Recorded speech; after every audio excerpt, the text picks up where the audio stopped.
la mente es un mito. Inquietantes conversaciones con el hombre llamado U.G. Capítulo 6. El cuerpo como crisol. U.G. Krishnamurti dice, ustedes están viviendo sobre muchas suposiciones.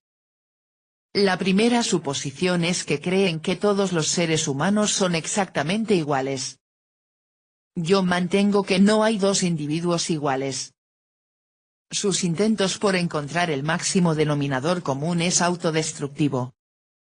Interlocutor dice, como científicos queremos descubrir si hay alguna originalidad detrás de la aparente similitud de las personas. Nos interesan las diferencias y las excepciones humanas. Los yogis y los líderes religiosos parecen ofrecernos casos de personas únicas y realmente excepcionales. Queremos estudiarlos a ellos, y claro que también a usted. U.G. Krishnamurti dice, ¿no tienen ninguna otra forma de descubrir que yendo con esos yogis y demandantes que están vendiendo sus artículos en el mercado? Los de segunda marca podrán someterse a vuestro escrutinio, pero los verdaderos, si hubiera alguno, jamás se someterán a sus pruebas. Será un gran problema para ustedes. No tendrán cooperando a un Jiddu Krishnamurti, un Sai Baba, o un Muktananda. Los que pueden conseguir como cerdos de Guinea son más baratos por docena. Interlocutor dice, pero entonces ¿cómo vamos a descubrir las bases de la transformación interior? U.G. Krishnamurti dice, no lo sé. Yo sugeriría, sin embargo, que no le den ningún crédito a lo que esas personas reclaman para sí. Todo tiene que ser probado.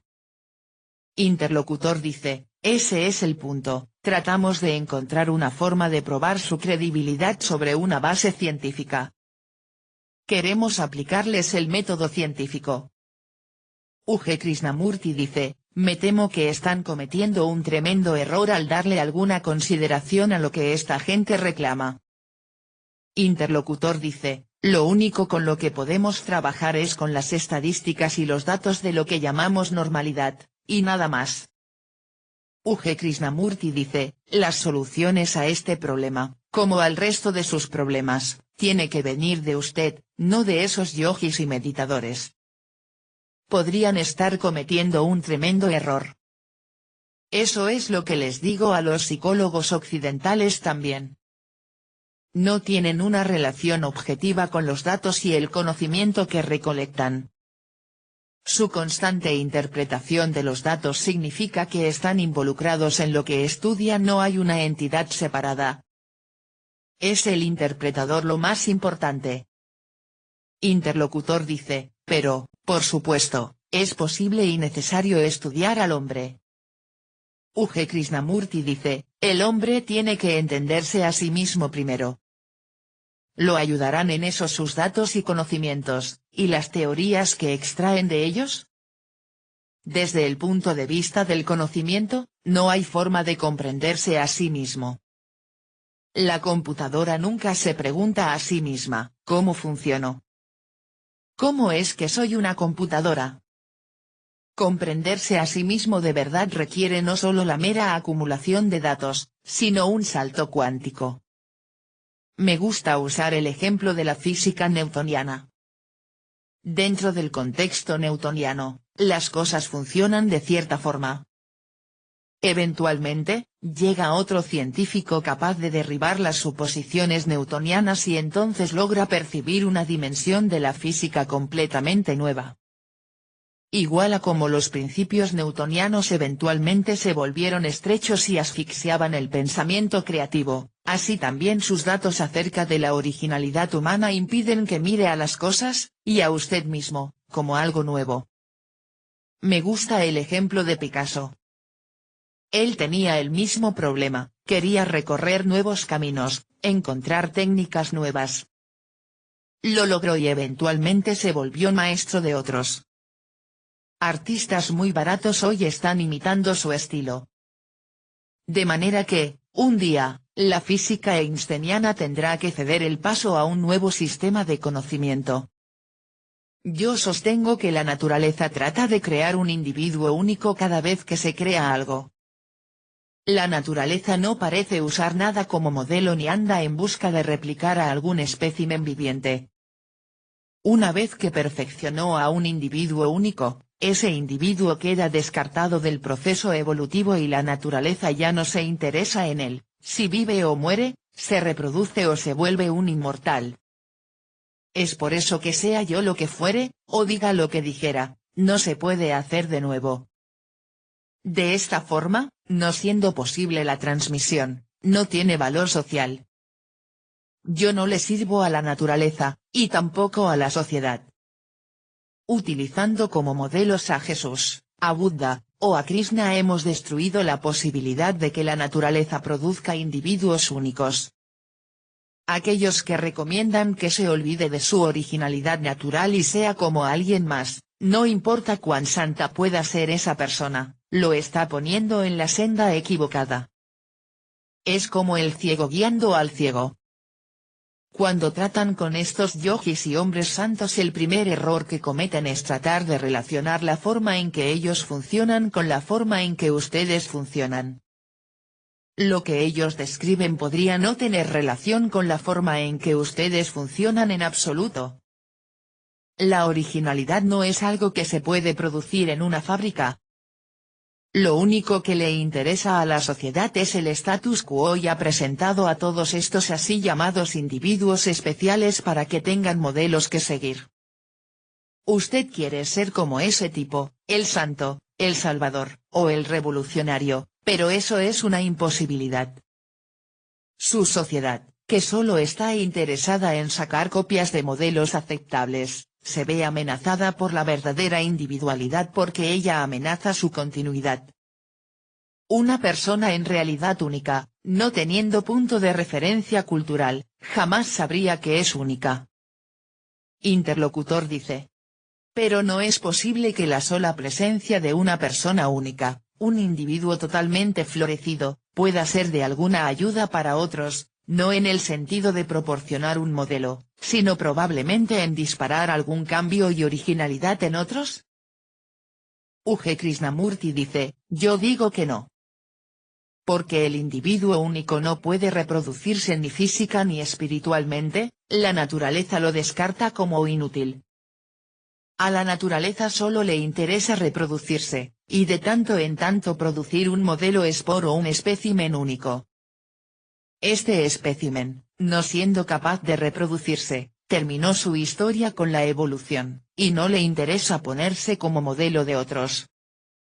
Es todo.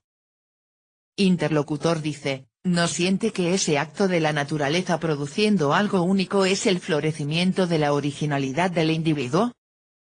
U.G. Krishnamurti dice, eso tiene que suceder en individuos que, por alguna chance o accidente, se las arreglan para liberarse de las ataduras de todo el pasado. Si la totalidad del conocimiento colectivo y las experiencias del hombre son dejadas de lado, lo que queda es un estado primordial y primario, sin lo primitivo. Un individuo así es totalmente inútil para la sociedad porque a la sociedad le interesan los esclavos, funciona con esclavos. Como un árbol, este individuo puede ofrecer algo de sombra, pero no puede ser nunca consciente de estar haciendo eso. Si se sienta bajo el árbol, le puede caer un coco en la cabeza, hay cierto peligro involucrado. Por esa razón la sociedad se puede sentir amenazada por ese individuo. Esta sociedad, estructurada como está, no puede hacer ningún uso de tal persona. No creo en lo que sangra ayudar a la humanidad, compasión por el sufrimiento del mundo, redimir un poco del pesado karma del mundo, y todas esa clase de cosas. Nadie me reclutó como salvador de la humanidad. Interlocutor dice. De manera que, usted está diciendo, ¿no es así?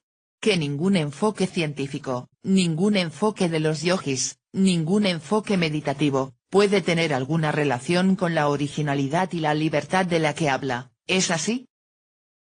U.G. Krishnamurti dice, le contaré una historia al respecto. Cuando era joven practiqué yoga en los Himalayas por 7 años con Sivananda Saraswati. No fue de ninguna ayuda, así que lo dejé. Después de mi calamidad en 1967 sentí que mi cuerpo no podría resistir la tremenda erupción de energía que tenía lugar. Así que me comuniqué con un amigo, Sri Desikachar, quien era maestro de yoga. Él dijo, no sé si pueda ser de ayuda. Tal vez mi padre, Dr. Krishnamacharya de Madras, pueda ayudarte. Así que practiqué algunas técnicas de yoga por segunda vez. Pero pronto descubrí por mí mismo que todo el asunto del yoga corre en contra de la forma natural en que el cuerpo funciona. La práctica del yoga o de la meditación, son totalmente antinaturales, son meras invenciones. El cuerpo para nada necesita eso. La forma en que el cuerpo funciona traté de discutirlo con él. Pero lo que dije no encajó en los Yoga Sutras de Patanjali, así que no nos pudimos comunicar. Eventualmente, le anuncié que dejaría mis prácticas de yoga. Cuando el organismo se libera de pensamiento, cualquier cosa que uno haga para tratar de traer paz y armonía tan solo produce desequilibrio y violencia. En cómo usar la guerra para crear paz en un mundo pacífico. Cuando la búsqueda en sí se termina con una gran explosión. Luego la paz es algo que no se puede practicar o enseñar. Interlocutor dice, no creo que estemos realmente interesados en ninguna gran explosión. Queremos algo de sabiduría, algo de serenidad. U.G. Krishnamurti dice, así que, un hombre hambriento es satisfecho con algunas migajas que le tiran. Pronto quiere un pan entero y eso le prometen los proveedores santos del mercado. No es una cuestión de satisfacer el hambre. El hambre se tiene que consumir solo sin conocer satisfacción. El hambre, y la búsqueda en implica, es el problema. Si deja de lado los modelos ficticios del santo y los hombres sagrados, le queda el orden biológico natural. La estructura separativa del pensamiento, que fue introducida en la conciencia del hombre hace mucho tiempo, dio lugar al mundo violento, y probablemente empuje al hombre y al resto de la vida de este planeta al borde de la extinción. Pero biológicamente cada célula tiene la sabiduría para evitar modelos y promesas, y simplemente, por puros motivos de supervivencia, cooperar con la célula de al lado. Por el terror de la aniquilación, el hombre, como las células de su cuerpo, aprenderá a cooperar, pero no por amor y compasión. Interlocutor dice, detrás de esta cooperación biológica y el florecimiento de la individualidad, no hay algo trascendental tratando de aparecer. U.G. Krishnamurti dice, no lo creo. Es altamente individualista, no en el sentido usual definido por la cultura, sino en una forma diferente. El control del cuerpo ejercido por el pensamiento destruyó la posibilidad de que los humanos se desarrollen completamente, eso es todo. Tal vez usted esté de acuerdo con la noción, tan común hoy en día, de que la atención y el apercibimiento ayuda a producir algún cambio cualitativo en uno. La naturaleza trata de crear un individuo único. El potencial ya está ahí. Pero en algún momento de la historia la humanidad cayó en la senda equivocada y parece no haber salida. Interlocutor dice, en relación con el florecimiento del individuo, la pregunta que sigue perdurando es, ¿por qué yo no? U.G. Krishnamurti dice, solo olvídelo, no ha tenido oportunidad. No puede hacer nada. No sé qué aconsejarle que haga. Está atascado. Tal vez la genética y la microbiología descubran algo que responda a eso. Yo le aseguro que el asunto sagrado no lo ayudarán ni un poco. Además, si el Estado llega a controlar los medios para utilizar la ingeniería genética, la usarán para eliminar los últimos vestigios de la libertad del hombre, y el objetivo será usar o exprimir hasta el máximo la vida de cualquiera para satisfacer la codicia de pocos. Entonces será realmente el final. Se puede utilizar, de nuevo, el símil de la computadora. Las computadoras se han vuelto tan sofisticadas ahora que están pensando y autocorrigiéndose. Tal vez algún día solo tengamos que enchufarlas y seguir sus consejos. Si usted pudiera dejar a su cuerpo funcionar como una computadora, lo habría logrado. La inteligencia extraordinaria, el organismo biológico, es lo único que se necesita para vivir bien, pero nosotros estamos todo el tiempo interfiriendo con su operación natural mediante el pensamiento. Su cuerpo computadora natural ya está programada, preparada y enchufada. No tiene que hacer nada. Estamos muy lejos de esa condición primordial. De alguna forma, vea, algo lo golpea como un rayo y consume todo el asunto.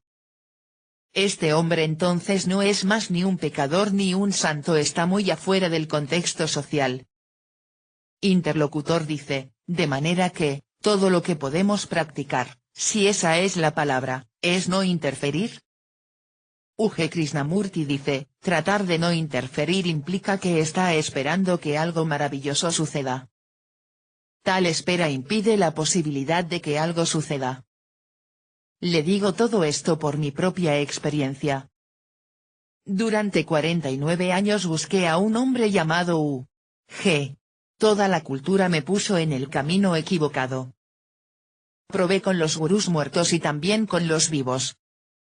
Eventualmente, me di cuenta de que la búsqueda era inútil, que el enemigo era yo.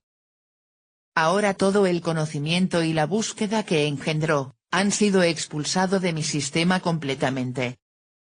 Interlocutor dice, ¿y no siente ninguna obligación de ayudar a otros a comprender esto?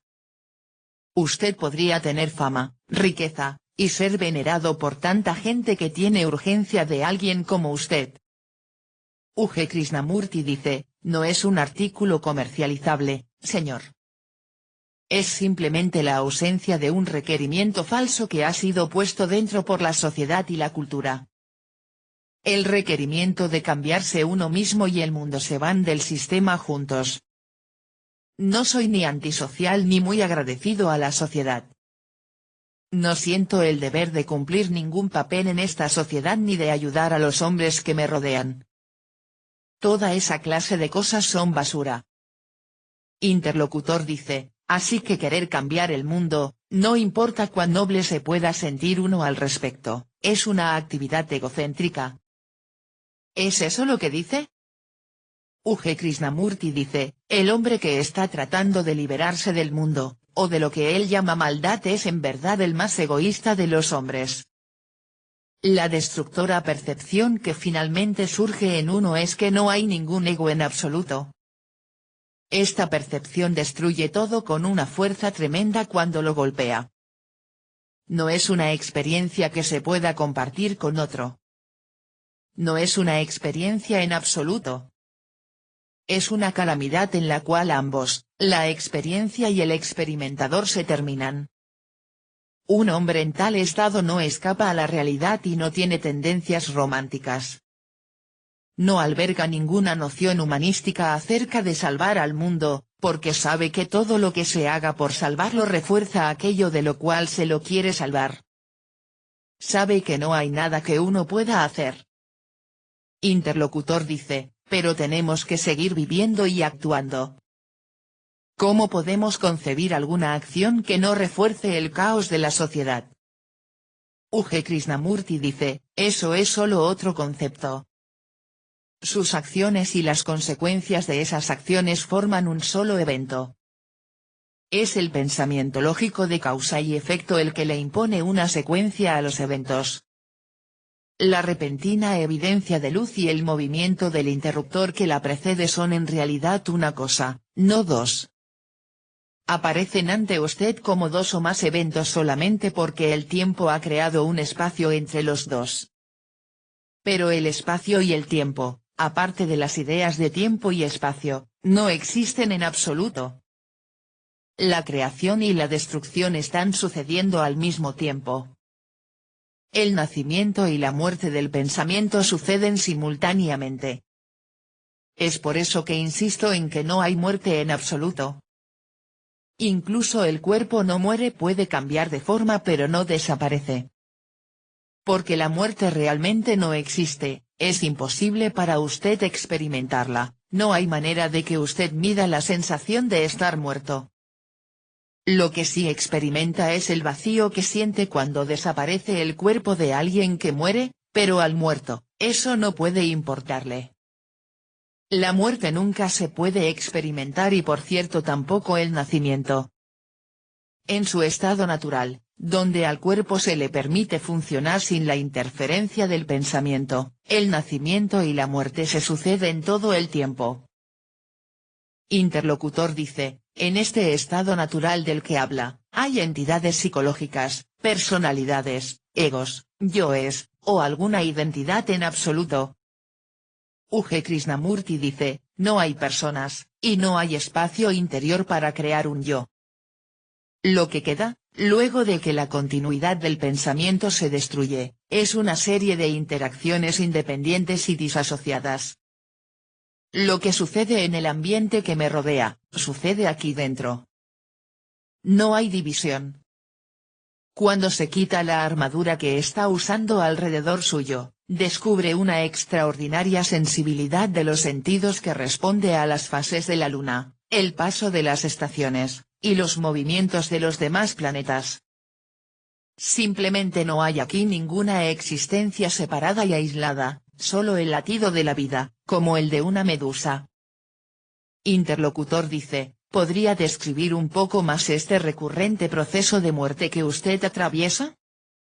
U.G. Krishnamurti dice, eso, por supuesto, evade toda descripción. Pero puedo mencionar que ese estado de muerte, la respiración normal cesa completamente, y el cuerpo puede respirar por otros medios fisiológicos. De entre los doctores con los cuales he discutido este extraño fenómeno, solo el doctor Le Boyer, un experto en obstetricia, me dio alguna explicación. Él dice que los bebés recién nacidos tienen un medio similar para respirar. Tal vez eso sea lo que el término pranayana significaba originalmente. Este cuerpo atraviesa el proceso de muerte todos los días, tan seguido que, de hecho, cada vez que se renueva a sí mismo se lo alquilan por más tiempo. Cuando, un día, no pueda renovarse, estará terminado y listo para la pila de cenizas o para que lo tiren donde sea, para que se descomponga. Ese proceso de muerte es el yoga, no todas esos cientos de posturas y ejercicios de respiración. Cuando el proceso del pensamiento deja de dividirse en dos, el cuerpo clínicamente muere. Primero debe tener lugar la muerte, luego comienza el yoga. El yoga es en verdad la destreza que tiene el cuerpo para volver del estado de muerte clínica. Supuestamente esto le sucedió a algunas pocas personas, como Sri Ramakrishna y Sri Ramana Maharshi. Yo no estaba allí y no tengo interés ni recursos para averiguar si es verdad. Este yoga de renovación es algo extraordinario. Si han visto a un recién nacido, habrán visto la forma en que se mueve y articula todo su cuerpo, todo con un ritmo natural. Luego de que la respiración y los latidos casi se detienen, de alguna forma el cuerpo comienza a volver. La apariencia cadavérica del cuerpo, la rigidez, la frialdad, y las cenizas que lo cubren, comienzan a desaparecer.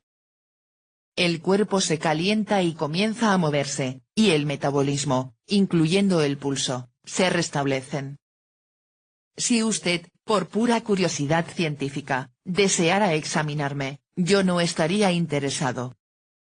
Solamente estoy afirmando algo, no vendiendo un producto. Entonces, es más como el tai chi que practican en China que los asanas clásicos del yoga. Los movimientos y las posturas que el cuerpo realiza cuando se deshace de la rigidez que deja el proceso de muerte son movimientos bellos y con gracia, como los de un bebé recién nacido. Los yogis ahora recomiendan Savasana, la postura del muerto, luego de la realización de cualquier postura de movimiento. Esto es al revés. Uno empieza el yoga como un cuerpo muerto y rígido, luego el cuerpo se renueva mediante movimientos rítmicos naturales. Probablemente hubo algún gurú que atravesó este proceso natural de muerte y sus discípulos, viendo cómo retornaba a la vida, trataron de reproducir su proceso de muerte por medio de la respiración y la técnica de las posturas. Lo están entendiendo al revés. Primero, usted debe morir, luego, hay yoga. Todo este proceso de morir y ser renovado, aunque me sucede varias veces al día, y siempre sin mi intención, resulta muy intrigante para mí. Simplemente sucede sin aparente motivo. Incluso el pensamiento de un yo o un ego ha sido aniquilado. Aún así hay algo allí experimentando esta muerte. De otra forma, no sería capaz de describirla. Con la ausencia de toda demanda por repetir o usar este proceso de muerte, los sentidos se dan un banquete.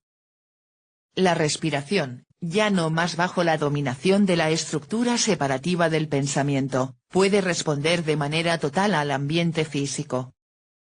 Al ver una montaña o un atardecer extraordinario, uno se queda repentinamente sin aliento, y luego vuelve, todo en un ritmo natural. La única forma de volverse consciente de las cosas que suceden alrededor es por los sutiles cambios en el patrón respiratorio. Es un mecanismo tremendo, y en él no hay personas, no hay cosas. Interlocutor dice, usted dice que, si deja de respirar, el cuerpo respira por otros mecanismos. De manera que esta respiración no pulmonar es un fenómeno paralelo al proceso de muerte. U.G. Krishnamurti dice, no necesariamente. A veces uno solo está sentado ahí y de repente siente la respiración entrecortada, como una escasez de aire.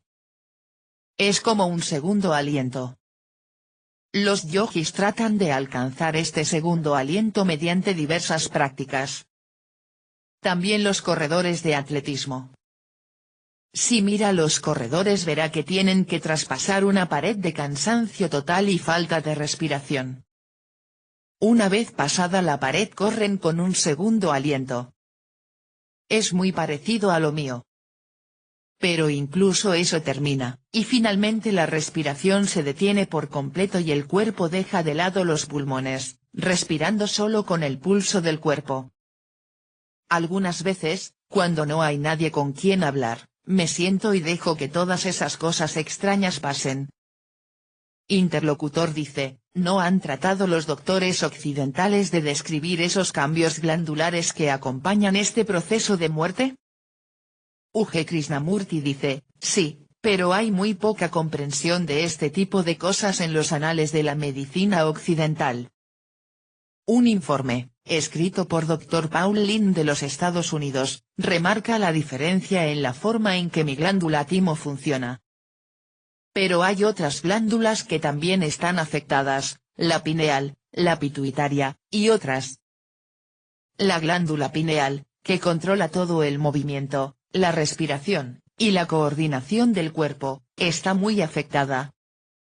Cuando muere la estructura separativa del pensamiento, esas glándulas y plexos nerviosos se hacen cargo del funcionamiento del organismo. En un proceso doloroso, porque el lazo del pensamiento sobre las glándulas y los plexos es fuerte y se tiene que quemar. Eso se puede experimentar. La combustión y la ionización necesitan energía y espacio para suceder. Aunque ya dije que el tiempo y el espacio no existen. Por esa razón se alcanzan los límites del cuerpo, con latigazos de energía en todas direcciones. Contener esa energía en una forma limitada produce dolor, aun cuando no haya un experimentador de ese dolor. Este doloroso proceso de muerte es algo que nadie querría, ni siquiera los más ardientes practicantes religiosos y yogis. Es algo muy doloroso. No es el resultado de la voluntad, sino el resultado de una conjunción fortuita de átomos. ¿Cómo encaja todo esto en su estructura científica? No lo sé. Los científicos que trabajan en este campo se interesan en esos cambios, si son descritos en términos fisiológicos en vez de místicos. Esos científicos encaran a esta clase de hombre como el producto terminado de la evolución biológica, no el Superman de la ciencia ficción o los seres superespirituales. La naturaleza solo se interesa en crear un organismo que pueda responder de manera completa e inteligente al estímulo y reproducirse. Eso es todo. Este cuerpo es capaz de percepciones y sensaciones extraordinarias. Es una maravilla. No sé quién lo habrá creado. Los científicos en el campo de la evolución ahora piensan que la presente raza de humanos en este planeta probablemente evolucionó de una especie degenerada. La mutación que produjo la autoconciencia tiene que haber sucedido en una especie degenerada. Es por eso que lo arruinamos todo, venimos de seres degenerados. Lo que todos se preguntan es si alguien puede o no cambiar toda la cuestión. Interlocutor dice. ¿Es posible que un sobreviviente de este proceso de muerte total, un mutante de algún tipo, pueda cambiar el curso del destino humano, por decirlo así? U.G. Krishnamurti dice, esas afirmaciones que algunos hacen por ahí no tienen ninguna base, porque hablan de afectar la totalidad de la conciencia humana. Yo pienso que la conciencia humana en su totalidad es una cosa tremendamente poderosa, con un gran impulso propio. No creo que se den cuenta de lo que están diciendo en realidad. La totalidad de la conciencia humana es algo formidable. La única conciencia que ellos conocen es la que crea el pensamiento. La conciencia pensante del hombre solo puede ser afectada por la propaganda, la persuasión, o las drogas. Cualquier cambio producido por esos medios es solo dentro del viejo contexto, y, por eso, inútil. ¿Qué podemos cambiar? ¿Es necesario el cambio? ¿Para qué? Yo no lo sé. Interlocutor dice, eso suena como si se necesitara abonar la tierra para hacer crecer la clase de mutantes que usted describe. Nosotros hemos crecido todos en un suelo mediocre, árido y sin nutrientes. ¿No ayudaría algún otro tipo de abono? U.G. Krishnamurti dice, la sensibilidad todavía existe, a pesar del suelo pobre. El proyecto original sigue ahí, como en aquella planta. Si uno no la riega y la alimenta, se muere. Nada está perdido para la humanidad. No trate de desarrollar nuevos nutrientes para la tierra. Eso es lo que hicimos con los árboles y las plantas, y ahora estamos contaminando todo el planeta. Cuando inventamos la agricultura, nos corrompimos. Lo mismo nos pasaría si tratásemos de cultivar un mejor linaje de humanidad. Interlocutor dice, por la forma en que lo describe, tiene que haber un cambio radical en origen de la propia identidad luego del colapso de la estructura separativa. ¿Queda algún yo después de la explosión? ¿Está el yo solamente en el cerebro? U.G. Krishnamurti dice, no hay yo. Yo es únicamente un pronombre de la primera persona del singular. La totalidad de los pensamientos, sentimientos, experiencias, y esperanzas de la humanidad constituyen el yo. Es un producto del pasado. Ese yo es un símbolo de la totalidad de la conciencia humana. En realidad, no hay ninguna entidad psicológica separada, solo la palabra yo. De manera similar, solo existe la palabra mente, pero no tal cosa como su mente y mi mente. Así que la palabra mente nos ha creado a todos nosotros por la sencilla razón de que nos necesita a cada uno para mantener su continuidad. La estructura separativa de lo que llamamos la mente envició el mecanismo natural de supervivencia del cuerpo al extremo de que nuestra sociedad lo ha empujado hasta los límites de tolerancia. La bomba H es una extensión del policía contratado para protegerme a mí y a mi propiedad. Ya no es posible trazar una línea entre los dos. pero la supervivencia de la estructura separativa garantiza la eventual destrucción del organismo físico. Interlocutor dice, ¿por qué sus palabras no disparan ningún cambio radical en nosotros? U.G. Krishnamurti dice, cualquier oportunidad que haya habido ya se perdió porque cualquier cosa que hayamos dicho ya fue apropiada por su viejo marco de referencia, y ahora forma parte de él. Su así llamada sensibilidad a lo que se ha dicho no llega muy profundo. Todo lo que se levantaba como obstáculo aún está allí. De hecho, se ha robustecido por esta conversación. El yo usará lo que sea para perpetuarse, nada es sagrado. Si usted trata de llegar muy profundo y demoler lo que hay ahí, es solamente con la idea y el propósito de construir una nueva superestructura. Interlocutor dice, porque asume que es así. U.G. Krishnamurti dice, porque así es como funciona. Interlocutor dice, suponga que soy lo suficientemente serio al respecto y de alguna forma descubro. U.G. Krishnamurti dice, ninguna suposición, por favor.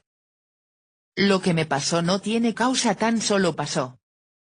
A pesar de todos mis esfuerzos, luchas, e intenciones, esto me sucedió, y eso es el milagro de los milagros. Usted no puede hacer que esto suceda.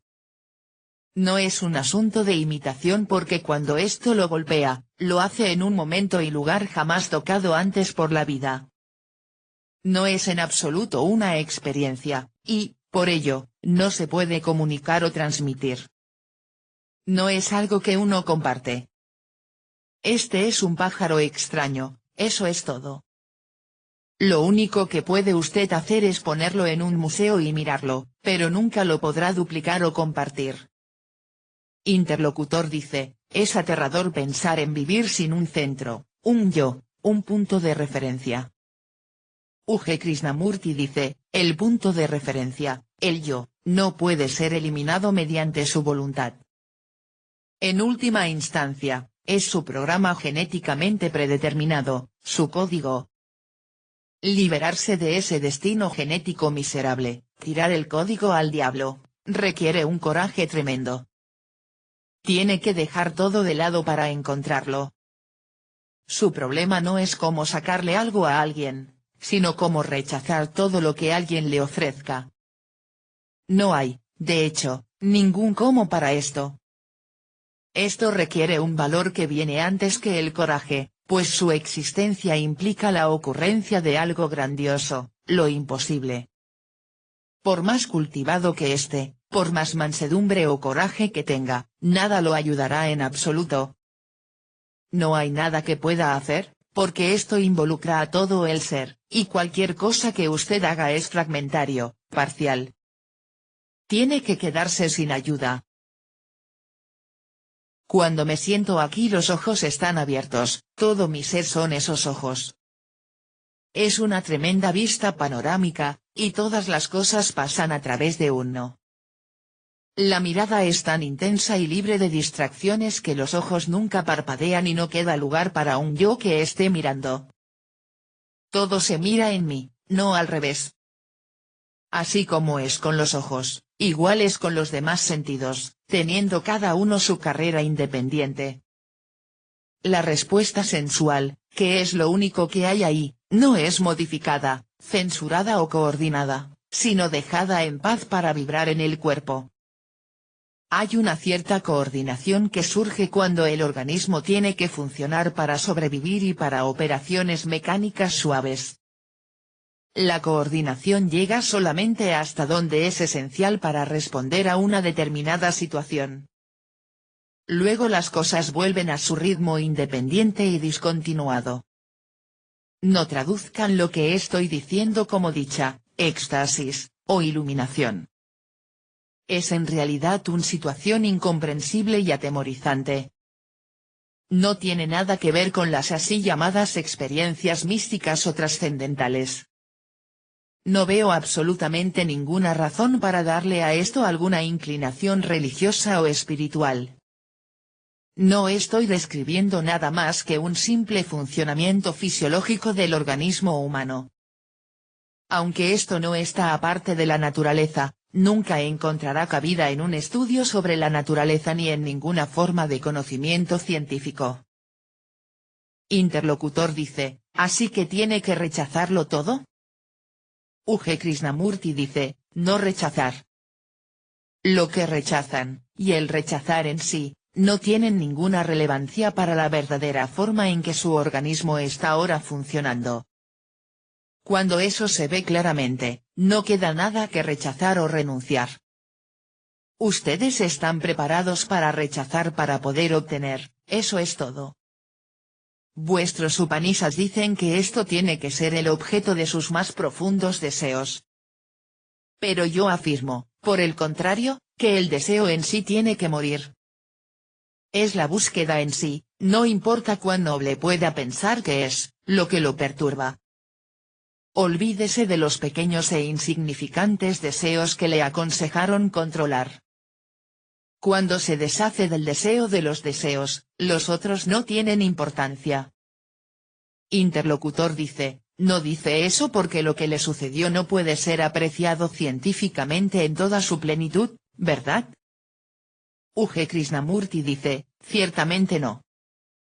Dentro de ese contexto todo es válido, relativamente válido.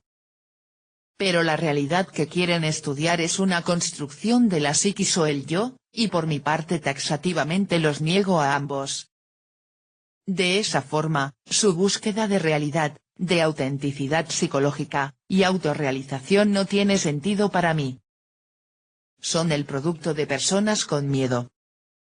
El procedimiento científico, no el yo, les da un punto de referencia para poder medir la verdad o la falsedad de lo que estoy diciendo. Mire, yo intenté todo para encontrar una respuesta a mi ardiente obsesión, ¿existe realmente algo como la iluminación, o nos han engañado a todos con abstracciones?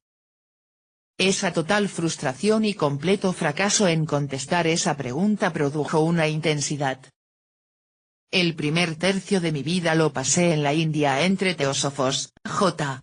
Krishnamurti, yogis, santos, sabios, Ramana Maharshi, la orden Ramakrishna, en pocas palabras, todas las asociaciones que podrían beneficiar a alguien interesado en asuntos espirituales. Descubrí por mí mismo que era todo falso, no había nada de especial en ello. Totalmente desilusionado con toda la tradición religiosa tanto del Oriente como de Occidente, me zambullí en la psicología moderna, la ciencia y todo lo que el mundo material me podía ofrecer. Descubrí por mí mismo que toda la idea de espíritu o psiquis es falsa. Cuando experimenté y estudié el mundo material, me sorprendí al descubrir que no había tal cosa como materia en absoluto. Negando la base espiritual y material de las cosas, me quedé sin lugar a dónde ir. Comencé a vagar por mi cuenta, incapaz de hallar una respuesta de ninguna fuente. Luego un día la futilidad de lo que estaba haciendo surgió en mí, y la pregunta que me había obsesionado durante casi toda mi vida se consumió y desapareció. Después de ello no hubo más preguntas. La sed se consumió sin siquiera satisfacerse. No las respuestas, sino el fin de las preguntas, es lo que importa. Aun cuando todo se consumió, todavía los miembros permanecen para expresarse según su ritmo natural. ¿Qué impactos pueda tener esta expresión en la sociedad que me rodea? No es asunto mío.